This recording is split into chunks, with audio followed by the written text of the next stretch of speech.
Thank you, Joe. Yeah, it is. Yeah. But he's got power. Including the process of clearly spelling out in a single statement what you want. Like as a party, you guys need to, in my view, you may disagree with me. As a party, you need to write down in a single statement, what is it you want? What do you want? If you get what you want, tell me what the province is going to look like. What is it you want to achieve? And go back to Toyota, to build cars that people everywhere would love to drive. What do you want Alberta to look like? And then when you lead, that's the foot with which you lead. Including that, there are 5 specific steps you will want to think through, talk through, and define. This is the schematic. Remember at the second slide we looked at, we talked about the difference between a policy manual and a schematic? This is how you build a schematic. A schematic involves 5 things: mission, goals, resources, feedback, and rewards. Your mission is how you package and say to people what it is that you want. All this is a 1 or 2 sentence statement that will explain to anybody in the press, your neighbor, in a debate. Somebody says to you, well, you as a party, you're just trying to do this. All you want to do is slash spending and throw people in the street. No, that's not what we're doing. Our purpose as a party is to blah, blah, blah, blah. We want to see blah, blah, blah, blah. And you spell it out in about 30 words or less. I mean, think this through. This will take a lot of time to do. But that's what you need to do. That's what packaging is. Every successful corporation understands packaging and marketing and the way you present what you're doing to someone. That's what this is for a political party. How are you packaging yourself? If you don't do this, you have to lead with policy every single time. And every time you lead with policy, you're forcing somebody to make a decision about you.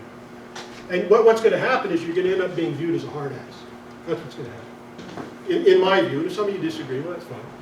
The second thing is goals. I'm going to skip this for the sake of time. Yeah, we've all seen that. Goals are the steps on the road to success. After you package yourself, you want defined goals that are short, intermediate, and long-term. Short-term is about 6 months, intermediate is about 18, and long-term would be 24 to about 60 months. These goals will be related to the development of your people.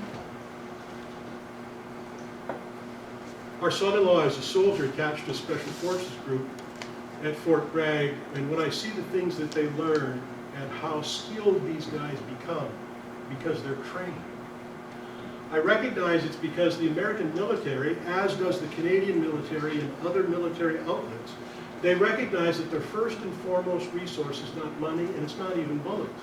It's the capacity of the people who fire the bullets and command the other men. That's the resource. And as a political party or as a constituency association, if you don't have the means to train your people and make them better, you're overlooking the most valuable resource that you could actually get hold of. Private corporations invest huge amounts of money on that. Defined organizational goals ensure that you deliberately embrace each rung of the ladder in a deliberate fashion, much the same way Enbridge would be deliberate about constructing a pipeline. They just don't throw a bunch of stuff down and say we're going to build a pipeline. There are steps and processes that they go through to build pipelines. A couple of examples. Human resources, you want measurable goals related to communication know-how and policy insights. I'm not saying that policy becomes the foot, but you do need insight into policy and how you convey a policy. Why would it make sense to do certain things where you can deliver that knowledge and that information in a way where it effectively communicates? You need allies, informal allies, not formal allies, informal allies. Controlled communication processes. Forget about the media. A lot of people that I've met over the years, they think if we can just get the media on our side, we can make everything work. That isn't the way the world works. And in my opinion, anybody who thinks like that should join the Flat Earth Society. That isn't how public policy works. You won't be able to do it. The only way, if you think you can do that, you have to assume that you're going to be able somehow to gain leverage or control over people in the press and that they're going to do your bidding. That ain't going to happen. Nobody with self-respect will submit to that. Not even CBC? Let's go back. The question becomes, is CBC a media outlet? Or if we go back to about 20 slides ago, the reason the CBC was created was for the specific purpose of shaping a paradigm. Yeah, I agree that it's not a media or Yeah, it's not. It's actually a propaganda instrument created by government, funded by government. The left was so successful with what they did, they actually get $1 billion a year from the federal government or more. They have a museum to honor that, and then they have contests to pick out who the greatest guy was who ever lived in Canada.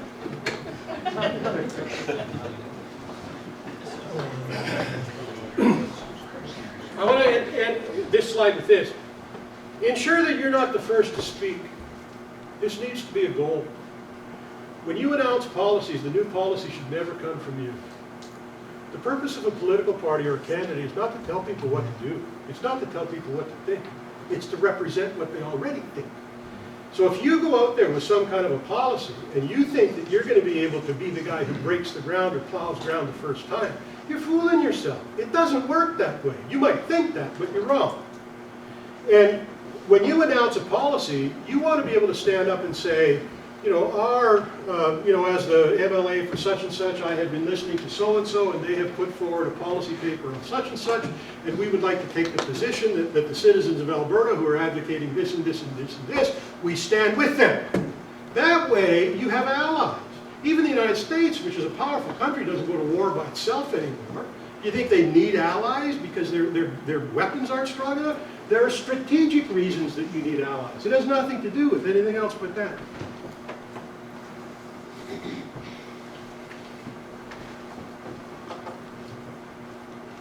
That amounts to one of the objectives you need is you want to develop informal but organic relationships with new and existing third-party groups, their leaders, key supporters.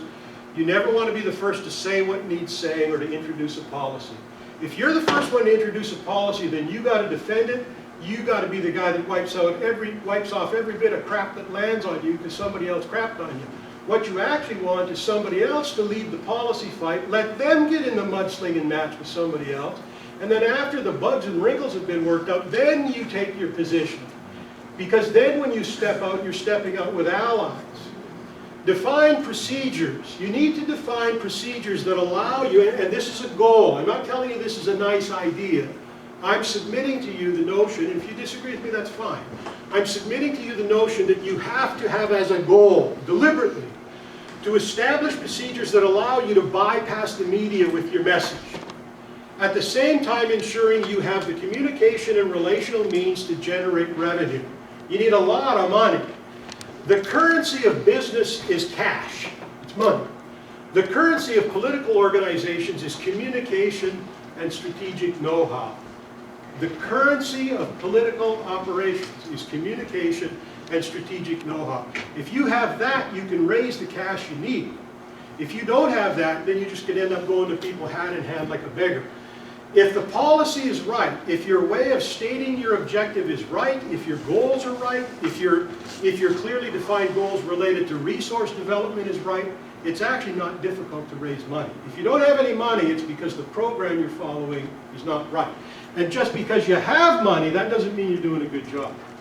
That's one of the tragedies of nonprofit organizations, is that you can generate a bunch of money and think you've done something successful, when in fact you haven't. The only reason you got any money is because somebody agrees with your policies perhaps. But that doesn't mean you have the skill in order to take those policies and make them work.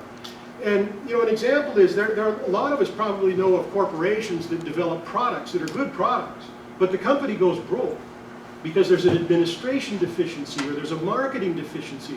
The old adage that says build a better mousetrap and the world will be the path to your door is not true. If you build a better mousetrap, you better figure out a good way to market it and display it and present it and package it, or nobody's going to buy it. I think this is the last slide. There might be one more after this. The last thing you have to have, and if you don't have this, you cannot win. And you may disagree with me again here, but you have to have it. Seek out and listen to people who will provide intelligent, honest, and blunt assessments of your actions and activities. You have to have feedback. It's like a sonar system in the ocean. The only way you can know how close you are to the bottom of the ocean and whether you're going to kill yourself is sonar. You send out a sound wave and you measure what's coming back. And if you can't measure feedback, you don't know where you are, nor is there any way for you to know how you are. All you can do at that point is measure yourself by your intentions. And if you find yourself in a situation where you're measuring yourself by your good intentions, everybody wins that measurement contest. Also, do not exclusively select your friends for this. Do not select people with whom you have worked for a long time. Become unoffendable behind closed doors with your colleagues. If you can't do this, you won't win. You won't. You have to be unoffendable, or you won't win. This is a cornerstone of where you're going. It doesn't matter how somebody screws up or how somebody takes you on or embarrasses you behind closed doors with your friends. If you can't cut the mustard behind closed doors with your friends where there's nobody watching, the idea that you're going to be able to cut the mustard in front of a TV camera when things are tough, that ain't going to happen. It won't happen. Become unoffendable. And you have to be prepared for knockdown, drag-out, blunt, candid discussions. Because if you can't have them, there's going to be stuff bubbling beneath the surface that you're not going to deal with. And it's like anything, it will come out at some point. And if you don't deal with it, it's going to come out at the time that you least want it to come out. If you can't stand the heat in the back rooms with your friends, you will never be able to cut the mustard in front of a TV camera. Blunt and even brutal feedback is the only compass with which you have to measure. It's the only thing you have access to that allows you to measure what you're doing. You have to seek out feedback from people. And people who will just not going to be nice to you and tell you that they support you. You have to be able to accept criticism behind closed doors. Very, very blunt criticism. And amongst you guys as candidates, if you don't learn to do this and be unoffended by it, you won't be able to work together. If you see soldiers that are close together in battles and armies and guys who fight together, these guys are warriors. And when you put a bunch of warriors alone without an enemy present, they'll fight with each other. It's because they're warriors. That's what they do. Duh.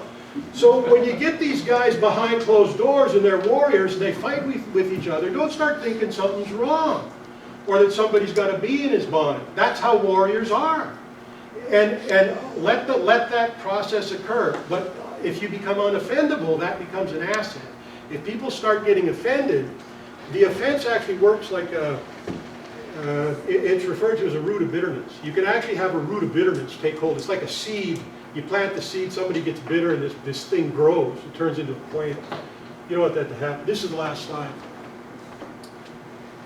The objective that you seek, whether you're a constituency, association, or party, the objective you seek cannot be manufactured. You can't manufacture. Most of us think we can. You can't. You cannot manufacture. Sun Tzu, in his great book, The Art of War, said a victorious army first wins and then seeks battle. A defeated army first battles and then seeks victory. Victory can be discerned but not manufactured. A few minutes ago I mentioned that Canada's 3rd Division was the farthest inland on D-Day of the 5 landing beaches. When they landed, Keller, who was the commander, they knew their strategic objectives. They just didn't go in there to shoot people. They just didn't go in to fight. They didn't go in to argue over who was right and wrong. They knew their strategic objectives. They were very specific. And the reason they needed to capture their strategic objectives is because the strategic objectives are the rungs on the ladder to get you to where you want to go. You can get in a fight, and you can even kill a bunch of people or even wound some people. But if you haven't gained a strategic objective, the truth is you're no better off than you were before the fight. You have to have strategic objectives. And usually, in the case of what you're dealing with in public policy, strategic objectives are allies. You can't fight the war you're in alone. The idea that the formation of a culture, politically or culturally and so on, is exclusively in the hands of a political party or political parties that get elected. Maybe Art wants to talk to that, but I would submit to all of you here, that ain't true. That ain't how it works. And we've just seen 100 years and how the left strategically understood what they were doing and setting out to do. And now we're living with the consequence of that 100-year period. I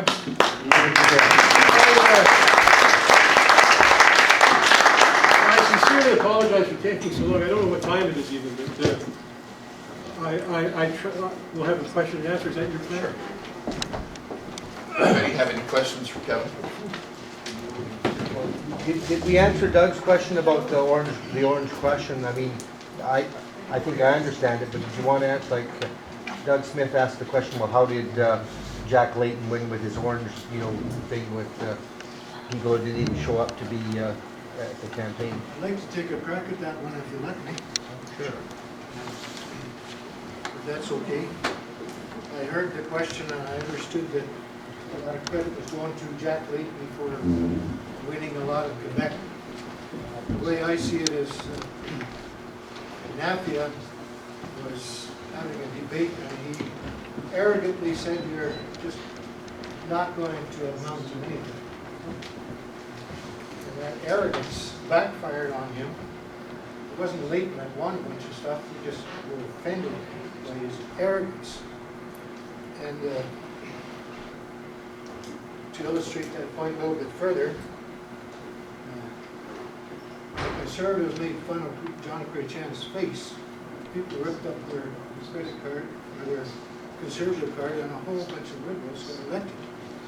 Just because the Conservatives made a stupid mistake making fun of his face. And a couple of other points, Mulrooney and Turner. Mulrooney was debating and he kind of won the debate when he questioned John Turner and took him to task for making all these appointments. I think that there's something to be learned by that because Mulrooney recognized the infighting of the Liberal Party. Trudeau and Turner didn't get along at all. He forced that situation on him. Mulrooney took advantage of him, and it was like a knockout blow. He hit the canvas, and the Liberals just went basically to nothing. I looked at the Wildrose Party making a fatal mistake. I'm not sure if you want to pick me out for saying this, but I seen the Wildrose Party with their numbers up and looking really good until the last week of the campaign. And I don't know if you see it that way, but this is the way I see it. Danielle and I understand her parents are here. I'm not trying to be offensive or anything. I'm pretty sure they've developed a pretty thick skin anyway. 1 week before the election, I heard her make the statement. Oh, by the way, I don't believe in global warming. And people were going to the polls. I thought all she had to do was smile for the last week and win. But that statement just caused people to just think, well, what's going on here? I think she underestimated the ignorance of the public on that subject, and it backfired. I believe that's a very significant mistake that was made. Sometimes, pardon me, I was going to say there's a paradigm of global warming. Personally, I don't believe in many aspects of what is advocated or put forward as man-made global warming. You look throughout history as global warming has been going on. We all know about the Ice Age, for example. I didn't mean to bring up the subject. I just wanted to point out that I don't think it was necessary to bring that up. Controversial thing that backfired because of the ignorance of the public. She confronted a paradigm, but the point I wanted to make in answer to the question is that there's micro and macro situations. A micro situation is what occurs in a battle. And I would submit that what happened in Quebec is a one-time event based on circumstances at one battle. And you can look at all kinds of wars where there are battles that have been won or lost. The last battle of the Civil War was actually won by the Confederacy, but they lost the war. And so there are a number of factors like that. But the thing that I was trying to draw attention to is not what happened at any one time during an election campaign, it's the paradigm.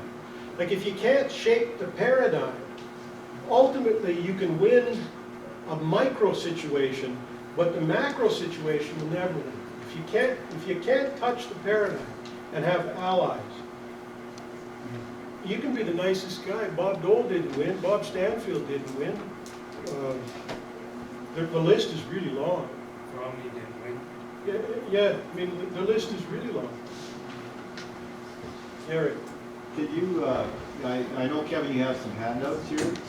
Could you pass those up, please? Yeah, they're just, all we did is we took 16 slides off the presentation, put them on sides of the pages if you guys want to take a look.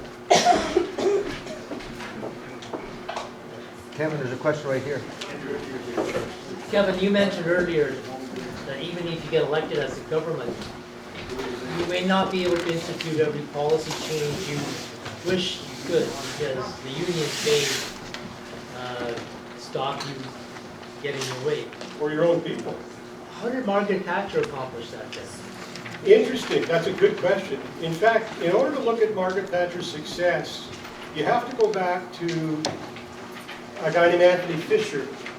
Anthony Fisher was a businessman in the UK that made a lot of money, who read the book Road to Serfdom, Reader's Digest. Wallace published that book in the late 40s, and he read it and tracked down Hayek after he read it. Hayek was the economist who wrote it. And he told Hayek that he was going to run for office, get elected, become the treasurer of England, of the UK, and he was going to implement the ideas that were being put forward in his book. Hayek persuaded him not to do that. And he actually encouraged Anthony Fisher to go and establish independent organizations in the country that would shape the way people think and believe about policies and about the role of government. And within a very short, the Institute for Economic Affairs emerged in the UK. That was, I think, 54 or 5 or 6 or somewhere in there. And then the Adam Smith Institute emerged. There were a number of clever people in the UK that emerged and began to do on the political right what the political left did for the better part of a century here in Canada. And they spent probably 25 or 30 years paving the way with ideas and talk shows and publications and newscasts and interviews, shaping the way people viewed the role of government. And Margaret Thatcher, among other things, you may know this, she privatized 1 million houses. Like, her privatization agenda was so far-reaching and sweeping that she literally redid the country, and she was able to go toe-to-toe with the unions, but it was because of those kinds of factors. Anyways, Anthony Fisher went on to play a strategic role in founding free market think tanks all over the world. There's many in the US and here in Canada. His fingerprints were on the Fraser Institute in 74. There are other institutes that were founded in Canada and the US that he didn't fund or finance. Like, he wasn't the free market version of Soros. He wasn't like that. But he did provide many of these groups with strategic know-how and with seed money, small amounts of seed capital in order to launch. I don't know if that answers your question. It does, but you have to also think before Thatcher came along, how the left wing Britain was. Well, clearly. And the paradigm shift had not occurred until Thatcher instituted changes in selling council flats, privatizing the Hovercraft UAC to British Corporation, National Airways, Freight, the list is the long. telecom industry, Yeah. the railway industry. Yeah. She also led from conviction. Oh, absolutely. She had the power of personality, Yes. property, persuasion. The other thing that happened with Thatcher is that she was in a position where she didn't have to lead on some of those policies. And that was what I was trying to point out earlier, is that there are other people who have been talking about that stuff for years. So when she began to speak of these issues, others had already plowed the ground ahead of her, so she wasn't the first, in many cases, to put forward some of the ideas. But she also had to encounter a very strong opposition. Oh, clearly. She was the Iron Lady. And she had to be stronger than that. Yeah, I So, love so my point is that you may get elected into government, but you may have to push some of your policies through, even though the paradigm shift hasn't occurred. You might not, in Saskatchewan, when Grant Devine had a majority government, he couldn't privatize Sask Energy. I don't know if you were involved, but Devine privatized the Potash Corporation, got away with it, smart move as time has proven. There's some other initiatives he tried to undertake. He never did privatize the bus company, government bus company, and he actually got shut down on the gas corporation. There was a public utility, I forget what it was called, Sask Energy, was it called Sask Energy? They tried to privatize the utility, and they couldn't do it. Their own supporters wouldn't let them. One of the things that I realized at the Canadian Taxpayers Federation, we had such high member penetration in some constituencies we represented as much as 20 or 22% of households in some constituencies. That's how thick our membership was. What I began to realize, though, is that the limitation that we were bumping against as an organization wasn't our capacity to raise money. The limitation we were bumping against was the understanding of our own supporters. And as we began to see that, we ourselves, as a taxpayer organization, there are initiatives related to the or the introduction of semi-private ideas within healthcare, for example, that you just can't move on. Even though it's a good idea and a smart idea, you can't force people to do things that they're not prepared to do. And I think we should be thankful for that. And the reason is that if we think we can do that on the right, it means that the left thinks they can do that too. And therefore, we have to recognize that as citizens, we have an obligation to ensure that we undertake responsibility to persuade our neighbors as to the reasons to defend freedom, not just to think we can elect somebody and make them force everybody to do what they want. I wouldn't want to live in that country personally. What were you going to say, Art? Oh, I'm sorry. I'm sorry. Well, I have to say, you know, I've often reflected on my road from the very beginning when I first was motivated to do something, to get involved politically, which occurred in the mid-'80s, largely due to the fact that the Alberta report was very much in your face on issues that nobody else expressed. Some maybe editorials in the Sun, but there was a caption, an ad once, very small one in the Alberta report that first caught my attention, where it expressed certain values that I held. And but at that time it was called the Reform Association of Western Canada. It wasn't a party. It was an organization that spoke to me about its position and its values. And so I joined. $25, I was a member. And from there, we worked as an association to get information out. You know, the Alberta report was well on its way, to addressing a lot of these things. I believe the Taxpayers Federation played a role, and some other periodicals that would come out from time to time. Where I see that effort that we put in when it was the Reform Association of Western Canada, it was like a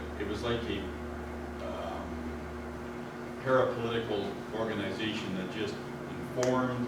It was on issues. It was confrontational. It was a lot of things that I enjoyed and wanted to become more and more a part of.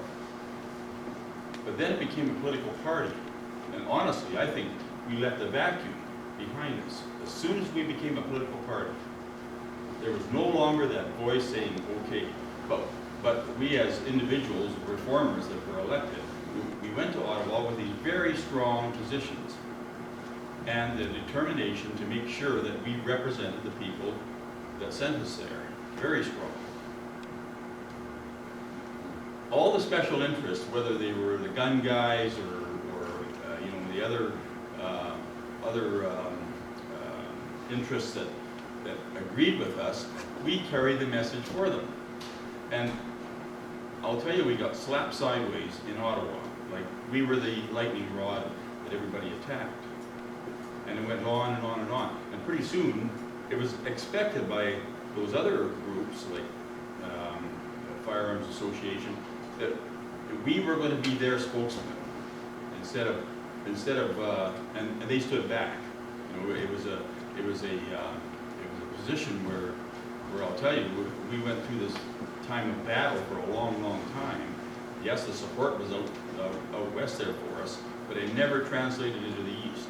Mostly because we never had that kind of special interest, vocal special interest in the east.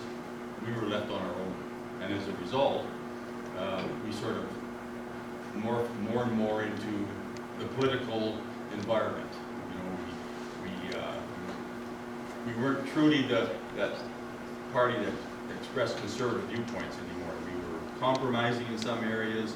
you know, and this is how it transpired, and then, of course, we morphed into Conservative Party reformers. But I look back over all of that, the special interests that the left had were being paid for by the government.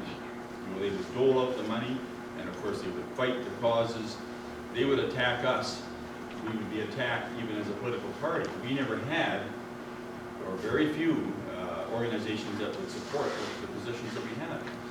You know, the same thing will happen with Wild Rose. If there isn't a strong special interest element, organizations that come in and say, here's where we want you to go. You know, let them do the battle. We were doing the battle and we were losing because we never had the full support of the country behind us. I mean, that's just my observation. Wild Rose is coming along. I can see that in a sense, there was already a certain level of fear from this last election that the issues that were controversial, nobody was picking up and coming to the defense of it. Nobody. There had to be somebody there, but there was no organization ready to do that. And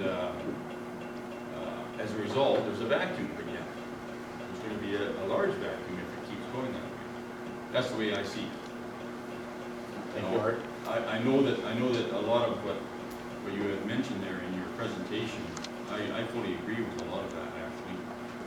But these organizations that will support a policy that the party has are far more vital than what a lot of people realize. The party can't carry it all. It's got to be from the outside.